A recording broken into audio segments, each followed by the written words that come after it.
So hello everyone, তোমরা তো রেঁধে খাওয়ার ব্লগ, পুজোর ব্লগ তো দেখেইছো। আজকে চলো তোমাদের সাথে শেয়ার করব বিসর্জনের দিন আমরা কি করলাম সেটা। প্রথমে তো সবাই ছিল বলে সকাল সকাল উঠে সকালের খাবার দাবার খেয়ে রোদে বসেছিলাম। তারপরে দিদি দেখি করছে মাংস, আর মাংস কষা খেতে তো আমার খুবই ভালো লাগে, তাই দিদির কাছে বাটি নিয়ে গিয়ে বললাম দিদি এক পিস দে। তারপরে মাংসটা খেয়ে চলে গেছিলাম কাকিমাদের বাড়ি। এই যে আমার সেই বোনপো, যার অন্নপ্রাশনের ব্লগটাও তোমাদের দিয়েছিলাম, ওরা মামা বাড়িতে ভাত খাওয়ায় যেটা, সেটাই খাবে, তার জন্য ভিডিও করছিলাম, ছবি তুলে দিচ্ছিলাম।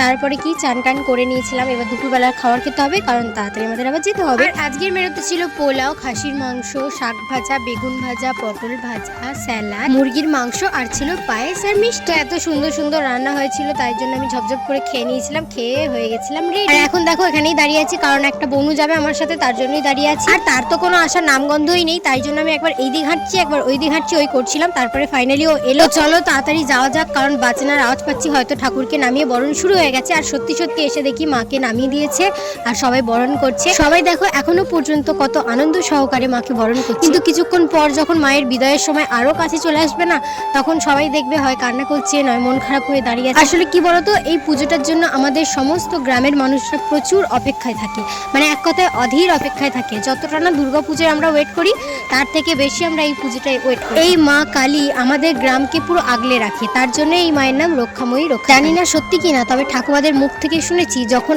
আমাদের গ্রাম মহামারীতে ভুগছিল, তখন এই মা রক্ষাময়ী রক্ষাকালীকে আমাদের গ্রামে আনা হয়, আর তারপরে ওই মহামারীটা থেমে যায়। আর শুধু তাই নয়, এই মায়ের অনেক অলৌকিক ঘটনাও আছে, তাই হয়তো গ্রামের সকল মানুষ এই মায়ের প্রতি এত টান বা এত ভালোবাসা রাখে। তো যাই হোক, তোমরা তো দেখতেই পেলে মায়ের বরণ কমপ্লিট, আর মাকে নিয়ে সবাই বেরিয়েও গেছে। আমরাও তারপরে পেছন পেছন গেছিলাম, যেহেতু ফোন নিয়ে যাইনি তাই পুরো ভিডিওটা কন্টিনিউ করতে পারিনি। এই যে সবার নাচ দেখো, প্রথমে ছেলেরা নাচছে আর পেছন দিকে মেয়েরা, আর মিডিলে আমাদের ঠাকুর ছিল। তারপরে ফাইনালি ফোনটা ঘরে নিতে আসি, আর আমার অবস্থাটা তোমরা শুধু দেখো, পুরো আকাশ পাতাল তফাৎ। কি করব বলো, নাচতে নাচতে আর ঠেলা ঠেলিতে এই অবস্থা হয়ে গেছে। তো যাই হোক, চলো শেষবারের মতো মাকে বরণ করা হবে, তার কারণে মাকে একটা উঠোনে বসানো হয়েছে আর সবাই মিলে বরণ শুরু করে দিয়েছে।